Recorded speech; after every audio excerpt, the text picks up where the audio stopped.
Welcome back, everybody, to Kohler Bluff Timberwolves Dynasty here on College Football 26. We are in our second season. We are currently 4-0, and we are taking on the Wisconsin Badgers, our much hated in-state rival. The Badgers in real life, they've been struggling, honestly. It does not look great in the Luke Fickell era, or as I call it, the Luke Fickell error. But, it's it seems like Luke Fickell's going to stick around another year at Wisconsin. I truly don't understand why, but he's going to stick around. And Wisconsin currently is 2-2 here, so going up against a MAC team like us who didn't have a very good season last year, that's kind of what Luke Fickell does. Then we get that's on me. I did not throw a good ball right there. We get an interception, or they get an interception. And so I'm sure the Luke Fickell fanatics were like, see, that's why you got to keep Luke Fickell around. And then they get a wide open touchdown. So, if you're a Luke Fickell guy, this is probably great. You're like, see, Luke Fickell's turning it around. You got to keep Luke Fickell here. We come back here, 3rd and 5 now. And we're going to cheat up here, try to get a blitz, and we can't really do it. But there is a fumble. That is totally not actually a fumble. I'm pretty sure that ball carrier was down, but since it happened in a moment, we're going to get off the field and get credited with a takeaway, even though that clearly wasn't a takeaway. So Badgers kind of get hosed on that one. Everyone knows the officials are in for the MAC. Everyone knows college football officials love nothing more than rigging games for MAC schools. So we come here. We're still trailing down 7-0 Wisconsin. Very typical of the Luke Fickell era. Kind of just not getting anything going offensively, and neither are we right now. We're just kind of not able to move the ball like we normally can when we're playing some of these other schools. But we do get a touchdown right there. It's Scooter Page on the slant route. We find the hole in the coverage, and we're going to tie this thing up 7-7. Now we come back. We have the ball in the red zone area again of the field, and then we're going to pick up around 8 yards on that play, I would like to say. Maybe 9, and they do give us 9, so we come back again. Going to be a handoff here to McBride, picks up the first down. Goal to go, and we are knocking on the door here, trying to punch this thing in and take a lead over the Badgers. So this time, we're going to come out. We're going to try that same slant play that worked earlier, and we're going to run and get sacked.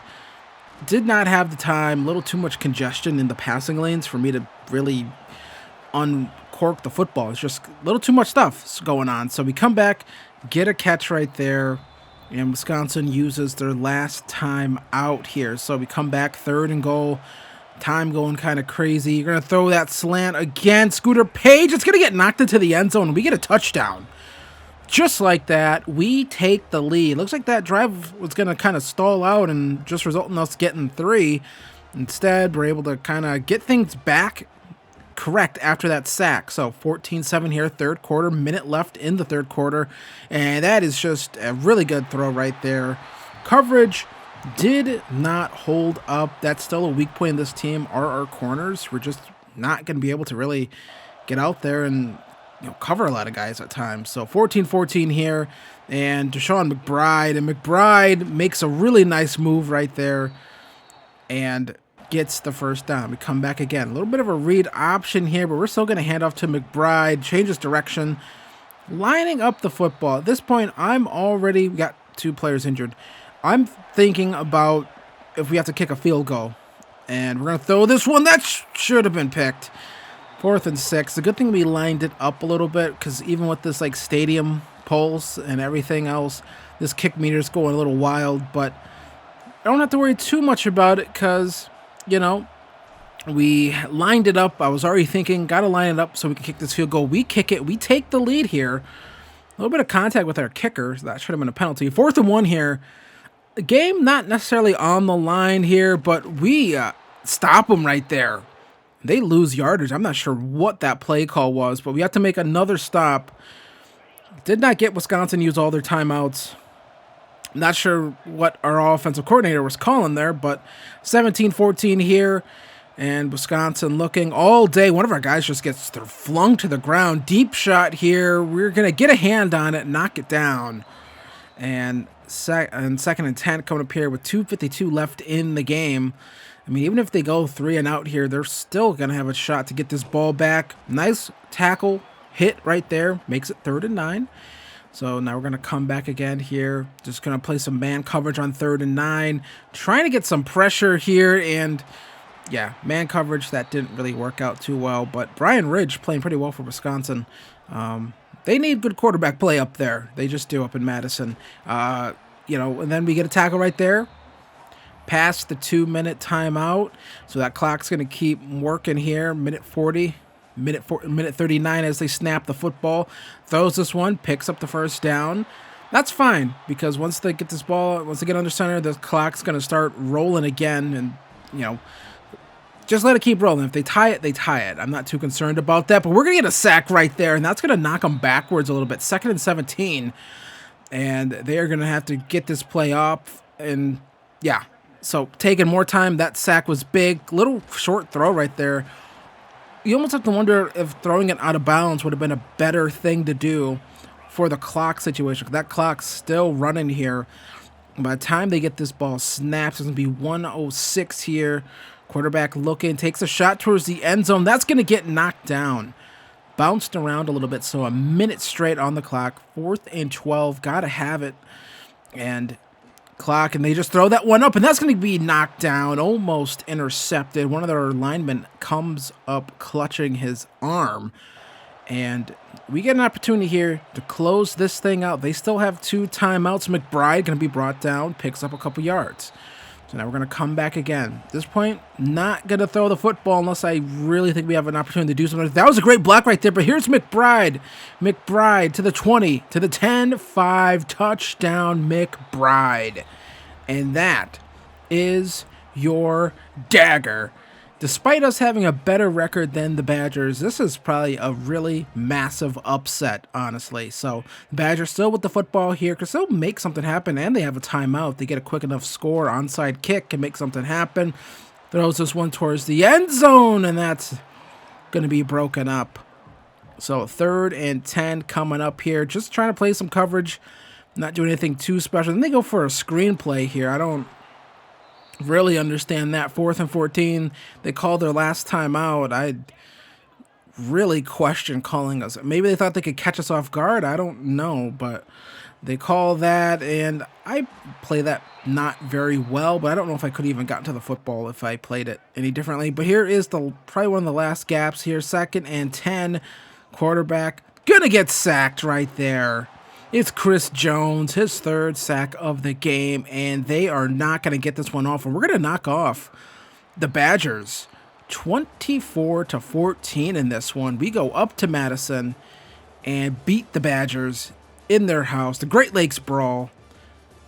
That says our 6th win. I had to just edit some stuff in there, but yeah, no, that's our first win. We're going to count that as our first win, but we get a right tackle commit, only a 2-star.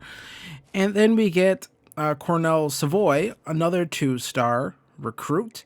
And then we are in first place with a 4-star. We are very close to sealing the deal on a 4-star recruit on Brett Bueller out of Milwaukee. No one really got in on him. And we're looking pretty good here on this defensive tackle as well, a 3-star. So as they both hit their top 3 and top 5 schools, we're looking pretty good. We're in a good place to potentially pick up both of those recruits. So we come back now playing Miami, Ohio, and trying to get a tackle right there, and we just end up giving up a massive touchdown.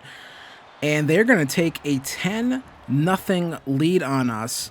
The Red Hawks, 2nd and 10. We're going to come back here now, run this football, pick up the first down, make a nice move right there, get brought down, and there we go. So come back again. 1st and 10. Another handoff here. That's just a really nice one cut.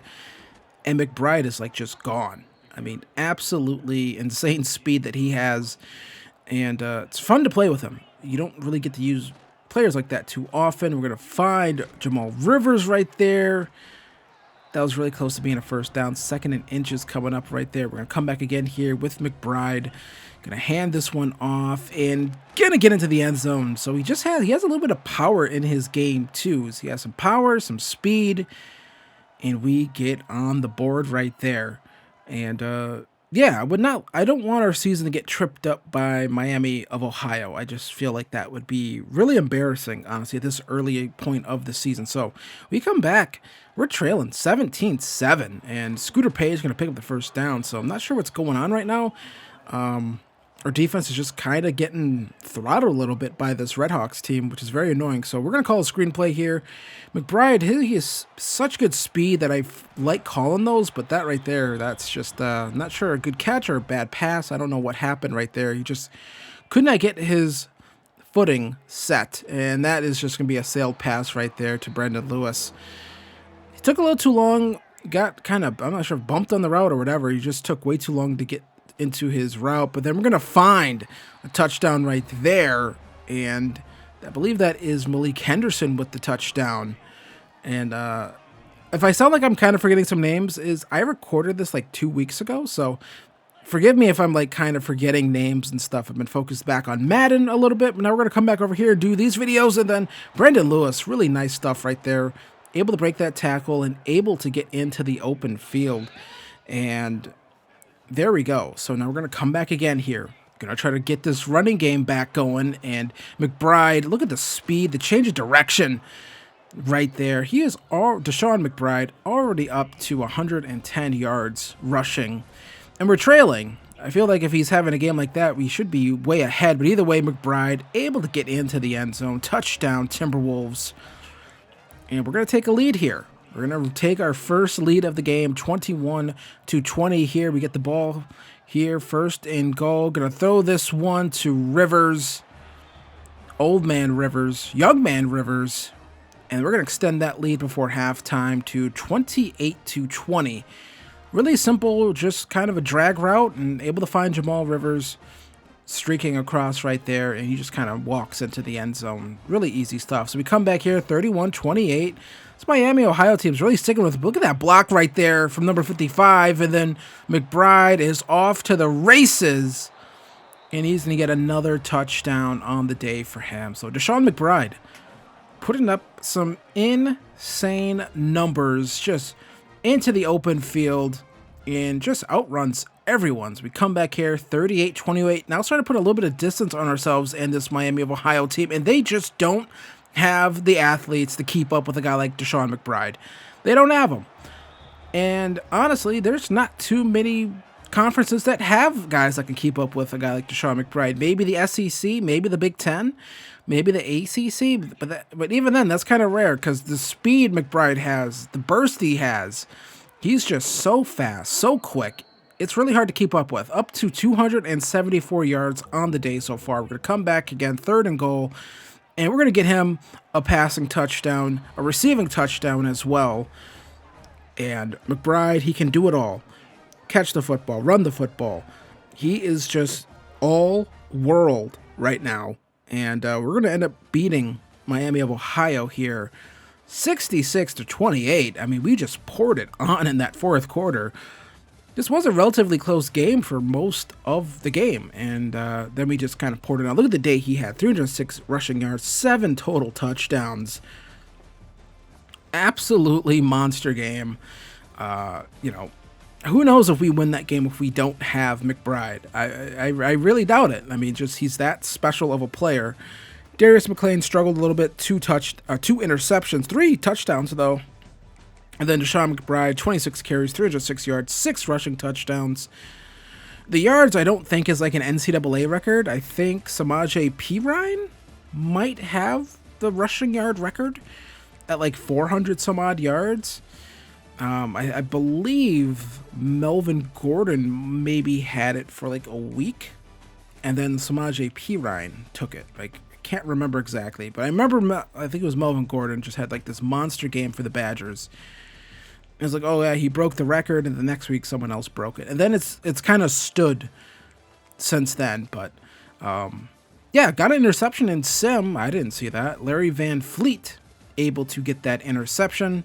We don't get too many of those in the sim, so that tells me as we start to get them, that means our defense is definitely starting to make improvements. But Deshaun McBride was the MAC Offensive Player of the Week. That makes a lot of sense. And he was also the National Offensive Player of the Week. So just a great week for Deshaun McBride all around. Really good stuff, and you like seeing that. So did we do anything with recruiting? No. We're closing in on getting those key commits, but we got another game to play here, this time against Buffalo. And blue-on-blue battle here.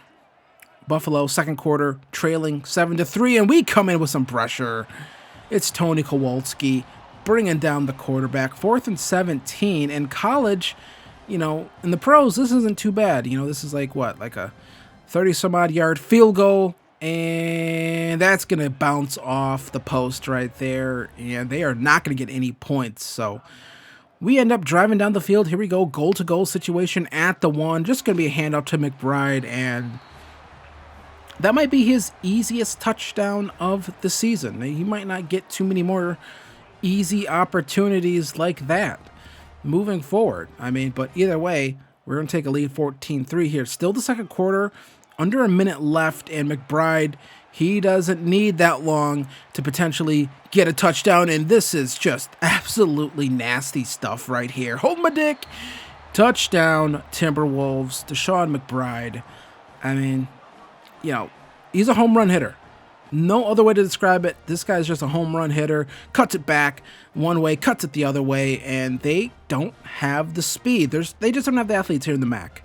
They don't. They've never seen something like this. They've never seen a guy like this. They're used to seeing that sort of speed when they watch football on a Sunday. And another just easy touchdown for Deshaun McBride. These sorts of numbers, you almost have to wonder if he is kind of closing in on, almost being undeniable. Where it's like you have to start really considering, is Deshaun McBride going to start maybe getting some Heisman considerations? I know it's in the MAC, but when you start putting up numbers like this, you just almost have to consider it, and that's just an easy touchdown right there for Brandon Lewis. He comes up with the snag, and yeah, just blowing out Buffalo. And maybe Brandon Lewis knows something I don't know, because he's up there doing the Heisman pose. That's not for him. That's for McBride. He's going to have to start getting that consideration. Here's Tony Kowalski, gets the interception, and he ends up having a pretty decent return. So, big game for Kowalski. Had a sack earlier, comes up with an interception here, and that's probably going to close this one out. And it does. And we end up beating Buffalo 42-17. Just, again, another amazing game for Deshaun McBride. 186 rushing yards. That almost seems disappointing compared to what we had last week, but still a bunch of touchdowns on the day for him as well, and just really good game for him again. There's no other way to describe it than just he was awesome again, and we pick up another nice victory in the MAC, and we've maybe are getting to a point where we have potentially already outgrown being in this conference, so might have to start looking to move up a level, get to a different conference, and kind of face some stiffer competition, because I think, it was a struggle. We were in some games last year, but this year we're just kind of rolling through all of these MAC schools, and it might be time for us to start preparing our exit from the MAC. And, not going to go straight to the Big Ten. I don't think we're at that point yet. But, potentially maybe the American, potentially, I think would be that next conference up for us. I don't think the Big 12 would make too much sense, but we'll have to wait and see. And a bunch of sacks and multiple interceptions in this game as well for us. Terrell Pace with an interception. So getting a couple of those. So recruiting update here, and we are going to sign the 4-star Brett Bueller. He commits to Kohler Bluff University. And we are also going to nab one other recruit here. No, we don't. I lied to you. I thought we did. I thought there was a point where we got another recruit, but we get Brett Bueller, 4-star recruit, our first 4-star of the Dynasty. That's a big commitment right there. Looks like Cincinnati tried getting in late, but could not close the deal. Carter Pounds and Darrell Sampson, 2 3-star tight ends who both are looking pretty good for us right now. We're going to go through here, start adding some more guys to the board. I think my strategy of keeping our board small, so we're not stretched too thin, has helped. I think it kind of just Marvin Whipple I love that name. We're going to add him to the board, I believe. 3 stars. Always looking for these 3 stars who don't have any offers. You know, you just kind of see if you can offer them. Whipple, we're actually going to take off the board. And we're going to go more with Randall Ricketts. And yeah, so there we go with him. Just going to try to make this happen. We might go back in and look for some other recruits, see if there's anyone else that I want to add. And then we found some centers, because we do potentially need to start looking at getting some future centers. Alfonso Alibi. We are going to add him to the board, put some hours on him, see if we can get into his top 8, see if we can break on into his board. Just trying to make that happen. Again, I think it's always important. This is where you can start like kind of building some depth to your classes when you kind of feel good about getting your needs filled. So we are going to simulate this game versus Toledo. We're gonna, like I said, we're not going to play every single game. Not going to play the moment, all the games. We are going to simulate a couple games, kind of where we see fit. And Tyler Townsell, we're looking pretty good on him right now. Good chance we could get him to commit very soon. And we clearly beat Toledo. And yeah, gonna go take a look at that. We're gonna look at our team schedule just so you can see that I did not force win it or anything like that, because I know someone would accuse me of force winning, because people like doing that. So good game for McLean.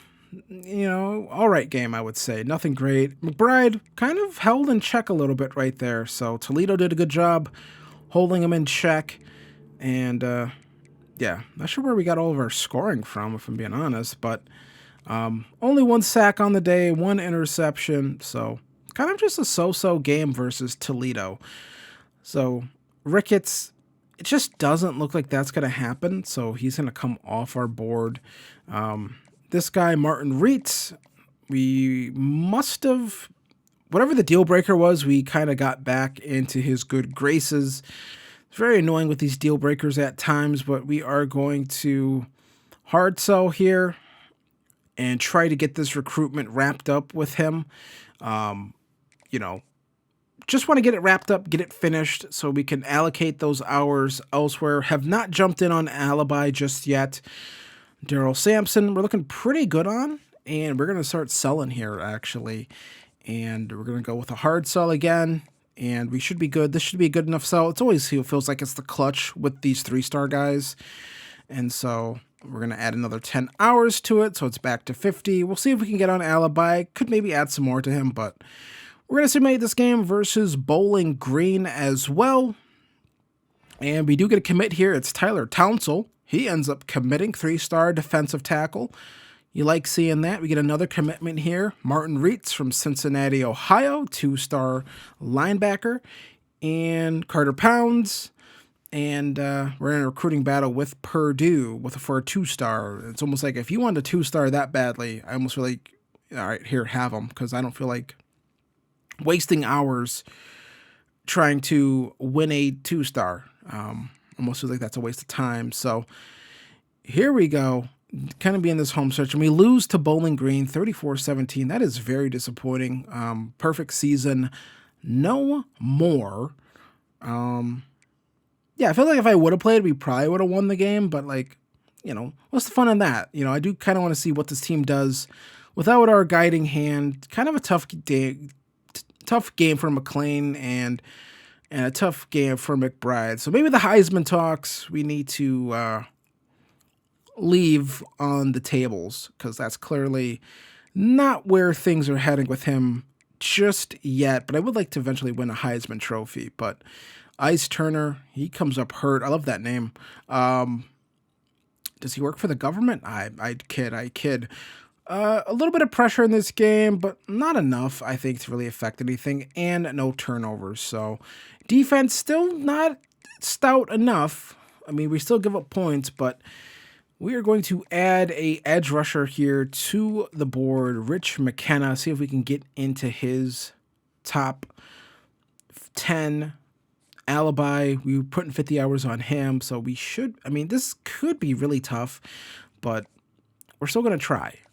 And so, yeah, Carter Pounds, Wish that would progress a little bit faster, but so far the class is looking pretty decent. A couple 3 stars, some 4 stars, and should be a better class than we had last year. And I thought we had an okay enough class. We definitely helped bolster it in the transfer portal, but I think we should have a good high school class, and then when we start getting into the portal, we should be pretty good. So we have some more conference games to get into, and then probably a bowl game and things like that. So I want to thank you for watching this video. Hit the like button, hit the subscribe button, follow me on Twitter, follow my Madden channel. All the links will be in description, and I will see you guys in the next one. Peace. Thanks for watching.